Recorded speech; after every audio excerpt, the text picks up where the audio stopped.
Hoje vamos falar sobre o Dia Mundial da Anestesia Geral.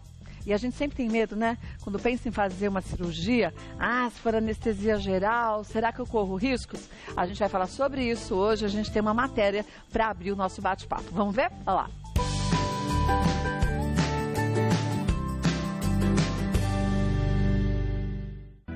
A anestesia, como conhecemos hoje, é uma aquisição recente na história da humanidade. As civilizações antigas conheciam fórmulas para driblar a dor e operar as pessoas. Relatos sobre a Grécia Antiga indicam que utilizava-se esponja embebida em substâncias sedativas e analgésicas extraídas de plantas. Gelo ou neve para congelar a região a ser operada, embriagar o paciente e hipnose foram outros recursos usados para aliviar a dor no passado. Quando de nada adiantava, as cirurgias eram realizadas a frio, com os doentes imobilizados à força. Esse panorama mudou muito. E atualmente a anestesia é um procedimento médico de altíssima segurança que promove a falta de sensibilidade à dor enquanto o paciente é operado. Hoje, no Dia da Anestesia Geral, vamos conhecer melhor esse procedimento essencial para a medicina, agora no Mulheres. Eu estava dizendo aqui para a doutora Eloci Omai, que é anestesiologista, que está com a gente, seja bem-vinda. Obrigada. Assistindo a matéria, a gente conversava, e ela me falou, deixa eu só falar uma coisinha. Ele pode falar, doutora. A doutora disse que aqui no Brasil não é o dia da anestesia geral. Não, aqui no Brasil é considerado o dia 16 de outubro, em homenagem ao senhor Thomas Green Morton, que ele que foi o pai da anestesia. E ele realizou a primeira anestesia pública e que foi reconhecida mundialmente no dia 16 de outubro de 1846. Então, em homenagem ao pai da anestesia, ficou 16 de outubro. E a gente está usando aqui, para a gente pegar o dia D, o calendário mundial. Então, o Brasil, em algumas datas, comemora em dias diferentes, né? Então, dia 30 de outubro, na verdade, é uma data americana do Doctor's Day. E lá eles enfatizam bastante a anestesia. Olha, agora hoje você vai ter a oportunidade, gente, de poder tirar suas dúvidas sobre anestesia geral.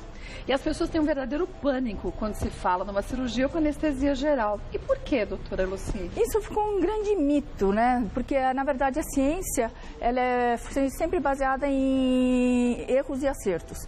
Então, até a gente chegar onde nós estamos hoje, a anestesia hoje, a geral, pode ser considerada a mais segura. Inclusive, durante as pesquisas de atividade civil, a anestesia que tem a nota máxima entre todas as especialidades médicas, né?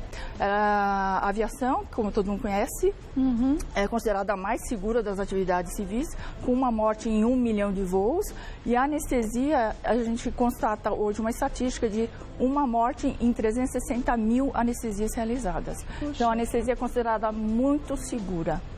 Vamos aos nossos mitos e verdades, porque a gente já começa a aprender muito só com eles, ó. A anestesia geral é perigosa. Então a gente já viu que não, né? É a mais segura que tem. É a mais segura que tem. Mito. Vamos ver mais uma? Existem alguns medicamentos que podem interagir com os anestésicos no momento da cirurgia. Sim, isso é verdade. Então, por isso é importante toda a avaliação pré-anestésica que seja feita ou em consultório, com no mínimo 72 horas antes, com um profissional anestesiologista, ou ainda a visita pré-anestésica que fica justo no momento, imediatamente, logo a entrada do paciente ao centro cirúrgico, onde tudo é checado. Então, isso faz parte também da segurança da anestesia, é checar tudo que o paciente toma. E das medicações, a que a gente mais contraindica é o uso principalmente de emagrecedores. Então, tudo a gente pede. O paciente faz muito uso de fórmula e a gente pede para que ele traga tudo constatado para não ter essa interação medicamentosa. Até algumas ervas também? Algumas ervas também. Né? E, inclusive, assim, não só a interação com a anestesia, mas com a cirurgia também. Então, a gente sabe de medicações, de plantas, que também podem interagir principalmente com a parte da coagulação do paciente. Então a gente sempre discute com o cirurgião, principalmente hoje a gente faz tudo cirurgias endoscópicas pequenas, onde o cirurgião detém a técnica por vídeo. Videolaparoscopia. Então, videolaparoscopia, mesmo, por exemplo, para otorrino, são câmaras pequenas que uma gota de sangue estraga o campo cirúrgico do cirurgião. Então, isso também previne com que aconteçam acidentes posteriores, sangramentos posteriores. Então, por mais que pareça, não tem nada a ver pra gente. Ah, tomei um chazinho. O que um chá vai influenciar? Converse se você for ser operado com um anestesista, fale com um médico, para você ter sua segurança ali garantida, né? Com certeza. A gente não sabe, às vezes o que parece ser, por exemplo, quer ver? Arnica. Antigamente a gente ia fazer uma cirurgia, não se falava, toma arnica para não ficar roxo. Hoje a gente sabe que já não é indicado. Que em alguns casos pode dar sangramento e alguns problemas, né? A maior parte das plantas, elas fazem alteração no nosso sistema de coagulação. Então a plantinha não é tão inofensiva quanto a gente imagina, viu? Vamos ver mais uma?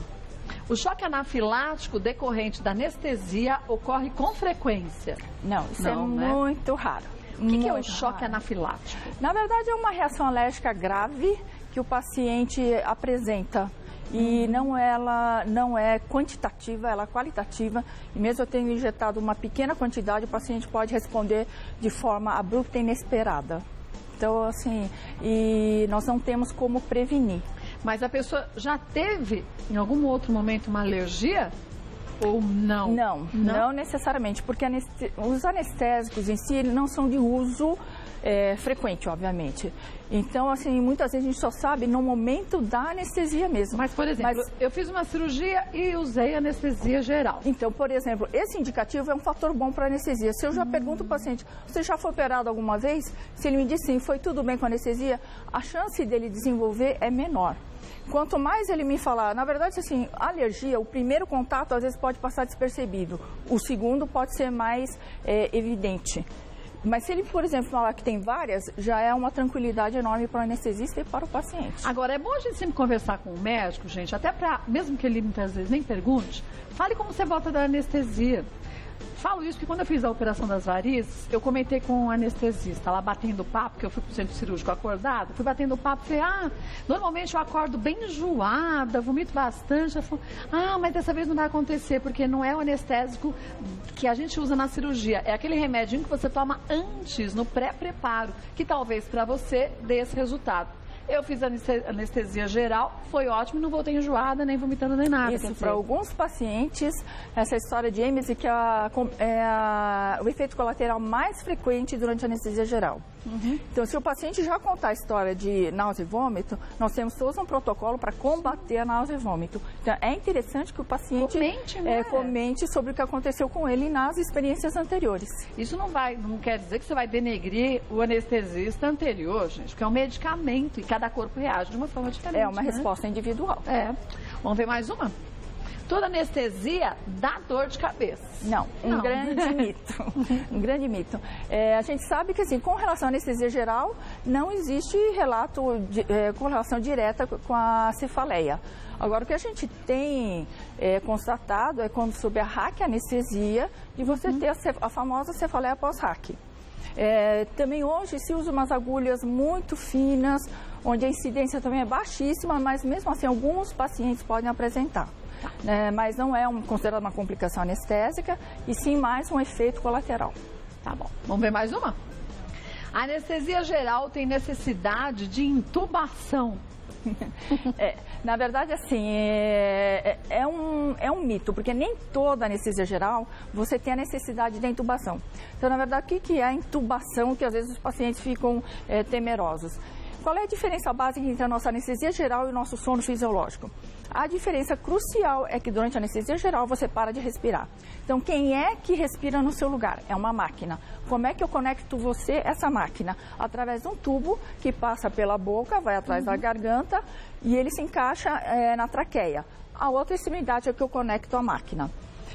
Nem toda anestesia geral é preciso fazer esse procedimento de intubação, não. Por exemplo, se eu tiver uma anestesia geral, onde o cirurgião vai fazer algum procedimento mais superficial, eu não preciso aprofundar tanto a minha anestesia que eu faço o meu paciente abolir a sua respiração. Quer dizer, você tem níveis de anestesia geral. Exatamente. De acordo com a necessidade, quanto você precisa induzir esse paciente a um sono mais profundo. Por exemplo, eu já sei que uma cirurgia da cavidade abdominal ou torácica ou mesmo a craniana, eu preciso de um grau de relaxamento muscular grande. Então, quer dizer, é necessário obrigatoriamente o paciente vai parar de respirar. Então, assim, dependendo da anestesia geral, o procedimento da intubação é obrigatório. Em alguns outros casos, não. Mas, como você disse, numa cirurgia mais superficial, não há necessidade da intubação, não há necessidade. Né? Vamos ver mais um? A anestesia peridural pode ser usada em cirurgias de pequeno porte. Sim, pode ser usada. Ela é muito usada principalmente para cirurgias que a gente fala de abdômen inferior. E outras vezes ela é uma anestesia complementar à minha anestesia geral. Por exemplo, o paciente vai ser submetido a uma laparoscopia ou qualquer cirurgia abdominal ou uma cirurgia ortopédica, onde eu sei que o pós-operatório pode ser doloroso, eu posso fazer uma anestesia combinada. Então, eu uso a peridural para eu dar uma qualidade com relação à analgesia pós-operatória. Então eu posso fazer um tratamento já. Exatamente. Né, preventivo. Exatamente. Por exemplo, pacientes que vão para amputação, eles podem evoluir com aquela tal da dor fantasma. A gente sabe hoje que se eu fizer um bloqueio antes, por exemplo, como é uma cirurgia muito triste, normalmente a gente pode fazer ela combinada. Eu faço anestesia geral para tirar o paciente fora do ar e eu evito com que ele tenha a maior incidência dessa dor fantasma. Ah, que interessante. Então eu posso fazer essa anestesia combinada também. Né? Vamos ver mais uma? Vamos. Existem testes para saber se a anestesia poderá dar alergia no paciente? Não, como eu falei, né? Eu não consigo e não existe ainda. Eu posso ter testes alérgicos para anestésicos locais. Isso ainda eu posso ter no mercado, mas assim, para anestesia geral, não. Não tem, né? Não temos. Vamos ver mais uma? A anestesia raquidiana é indicada para partos de cesariana. Sim, ela é muito comum para analgesia de parto ou mesmo para cesariana, né? Ela dá um bloqueio muito bom, de boa qualidade, inclusive para o cirurgião operar. Mas aí a mulher, ela fica acordada, atenta, quer dizer, ela não sente o que está sendo feito na barriga, né? No abdômen, no na verdade, a gente protege o feto, né? Então, assim, a gente deixa basicamente os bloqueios, a RAC ou mesmo a peridural para cesariana, porque a gente quer injetar o menos anestésico possível para não ir ao feto. E a raquidiana não chega ao feto? Nessa pequena quantidade? Muito pouco. Então, ela é de eleição para a cesariana. E tem partos, gente, que a indicação do obstetra, da própria paciente, sendo parto normal e que ela prefere tomar uma anestesia, né? Tem durante as contrações, na hora que o bebê vai nascer, tomar essa anestesia, para poder também ficar mais tranquila, né? Isso.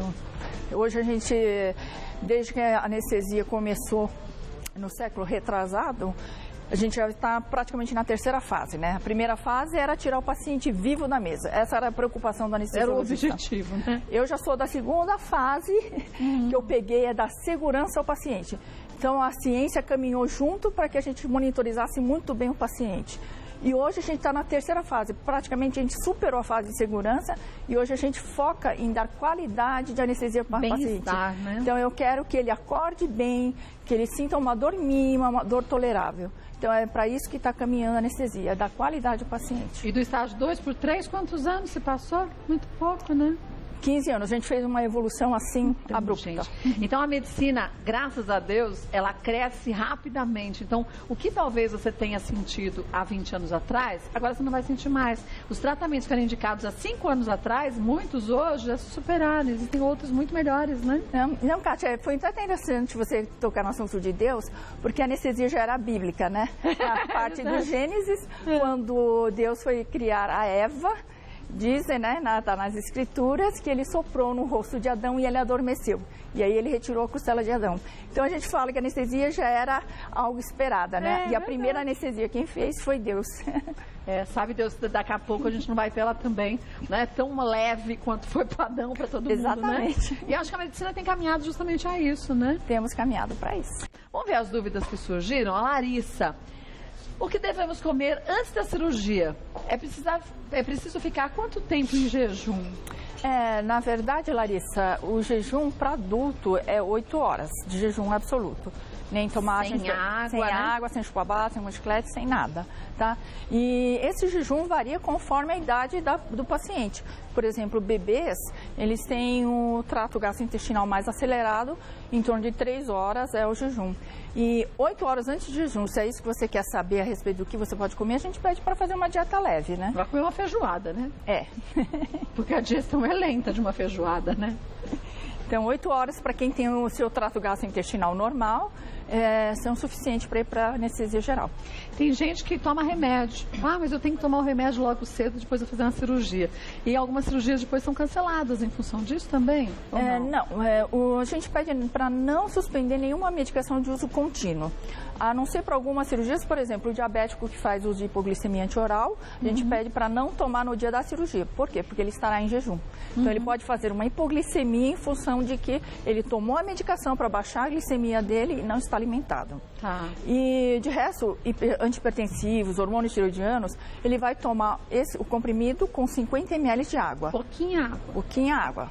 Tá? No horário habitual dele. Mas conversa com o teu médico e pergunta o que você pode fazer, se pode, no caso da sua cirurgia, tomar o remédio ou não. E siga a orientação aí individual. Isso. Um beijo, Larissa. Vamos ver mais uma? Júlia, realizei uma cirurgia de redução de mamas. No meio da cirurgia, acordei e senti muita dor, porém não conseguia me mexer nem me comunicar. O médico percebeu que minha pressão havia subido e pediu para me darem mais anestesia, assim consegui apagar. Quando realizei uma endoscopia, aconteceu a mesma coisa. O que isso pode ser? Sou resistente à anestesia? Pergunta a Júlia. Júlia, a sua pergunta é uma pergunta que foi de um congresso mundial da anestesia, que foi tema e inclusive foi baseado naquele filme Awake. Existe sim uma condição chamada consciência transoperatória. Em inglês ficou awakeness. A chamada daquele filme está totalmente correto dentro da nossa literatura. A gente não sabe, a medicina não sabe explicar por que alguns pacientes apresentam esse despertar intraoperatório. Quer dizer, acorda no meio da cirurgia, sente tudo que está sendo feito? Nem todos. A maioria, o que eles relatam é ter escutado conversas dentro da sala. Naquele congresso, na verdade, teve uma grande discussão entre os próprios anestesistas. Uma parte não acredita que isso exista, eles acham que é uma anestesia mal feita, e outra parte considera que sim, porque hoje nós temos um monitor chamado BIS, que você é capaz de determinar a frequência da sua onda. Então você sabe, através do aparelho, se você está ou não acordado. E mesmo você colocando esse tipo de monitor, tem pacientes que comentam posteriormente, principalmente com o cirurgião, de que ele escutou a conversa. E você percebe que é verdade, porque você relembra que você estava realmente comentando aquilo. Aí é triste, né? Mas a grande maioria não relata dor. Mas deixa eu lhe perguntar uma coisa. Sim. Existem também algumas cirurgias que são feitas com doses muito pequenas de anestesia, que são reguladas de acordo com a necessidade, Isso. não é? Entre uma dosagem, então quer dizer, foi usada uma dose X em você. Essa dose vai caindo, a gente parece dar uma acordadinha, eles vão lá e reaplicam anestesia. Isso também é normal, não é? Não é um caso diferente disso? Isso pode acontecer. É um pouco diferente disso. Também, assim, tem relatos de pacientes que escutaram, ouviram. Por exemplo, tem uma atriz americana famosa, inclusive, ela foi para uma cirurgia para esterectomia e ela começou a sangrar muito. Automaticamente, assim, pela perda sanguínea, ela baixou muito a pressão. O que o anestesista faz nesse momento? Ele vai diminuir todas as drogas dele. Por quê? Para normalizar a pressão dela. Porque a preocupação subir um pouquinho e chegar ao normal. A preocupação maior do anestesista é manter as condições vitais do paciente, ou seja, perfusão cerebral, perfusão coronariana e perfusão renal. Né? O que aconteceu? A gente começou a diminuir o anestésico, o paciente despertou. Entendeu? E mesmo a pressão dele está baixa. E tem muitos pacientes que às vezes a gente administra a medicação e ele tem uma resposta cardiovascular que ele diminui bastante a pressão dele. Nesse momento também, a primeira atitude do anestesista, do profissional, é você diminuir todas as drogas. Então, nesse flutuar, acordadinho, ele pode dar uma superficializada, que a gente chama. Mas aí o BIS começa a acusar que ele está despertando. Então, a gente vai de novo e reacerta. Então, a anestesia ela é muito clínica e muito contínua. Entendeu? Agora, de sentir dor, isso já é muito mais difícil, né? É difícil, é mais raro. Um beijo pra você, viu, Júlia? Ela pergunta se é resistente à anestesia. Não existe isso? Existe? Pode. A gente vê que tem pacientes, porque na verdade a indústria farmacêutica ela faz toda uma pesquisa antes de lançar uma medicação. E na verdade a dose que a gente calcula baseada no peso e altura do paciente é uma dose para atingir pelo menos 85% da população. Às vezes eu tenho uma população da minha esquerda da curva que ela é muito sensível à anestesia. Então, pouco anestésico, ele fica extremamente anestesiado. Topado. E eu tenho um outro grupo de indivíduos que pertence à curva da direita, que eles são muito mais resistentes. Então, eu tenho que lançar a mão. Então, é interessante a Júlia, se ela precisar novamente tomar anestesia, relatar isso ao seu médico, ao seu anestesista. Porque assim, o anestesista já vai ficar mais atento do que já ficaria normalmente, que já é uma atenção muito grande, para já conseguir dosar um pouquinho a mais. Porque a anestesia, ela é individualizada. Por mais que a gente tenha uma dose média, a gente vai reacertar para o paciente. Interessante. Alice, posso tomar anestesia geral e não acordar nunca mais? Não, Alice. Não, né? Isso, aliás, uma das características para ser um anestésico é que ele tem a reversibilidade. Se um fato desse aconteceu, provavelmente o paciente teve algum problema orgânico que precisa ser investigado. Mas não é anestesia, né? Não, a causa não é anestésica. Um coma induzido é outra situação que não tem nada a ver com anestesia geral. Aí, muitas vezes, é uma necessidade, né? O coma induzido, na verdade, é para um paciente que, por exemplo, quando nós fraturamos um membro, o que você faz? Você imobiliza ele para justamente ele ficar descansando para se recuperar. O cérebro você não tem como engessar, então você faz um coma induzido para baixar o metabolismo e para o grau de lesão ficar o mínimo possível. Para o corpo conseguir se restabelecer num foco daquela doença, né? Isso. Então, Júlia, ou Alice, não vai ficar sem acordar, pode ficar tranquilo. Vamos ver mais uma? Pietra, depois da anestesia, o que podemos sentir? É normal ficar confuso e agressivo? Pietra, isso acontece para alguns indivíduos também. Ninguém sabe exatamente explicar o motivo e é mais comum em crianças, jovens, adultos e homens. É mesmo? E fica agressivo? Fica. Confuso? Tem alguns pacientes, mas é uma minoria e que também precisa ser avisado. Se você já teve essa experiência, se você precisar tomar anestesia novamente, avisar de novo o médico. Olha, eu fiquei. Mas o que eu vou fazer de diferente? A gente faz algumas coisas diferentes, sim. Por exemplo, tem pacientes que eu posso reverter rapidamente o nível de consciência dele. Para que, por exemplo, eu quero reverter? Por exemplo, a endoscopia, que é um procedimento curto, leve, né? E, por exemplo, fazendo endoscopia, ele não vai sentir dor depois da endoscopia. Não.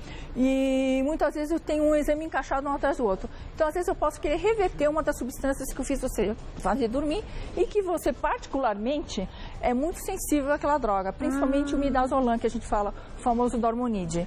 Isso pra mim é triste, porque menina, a gente começa a falar tudo sem um crivo disso, não devo dizer. Pois é. É péssimo.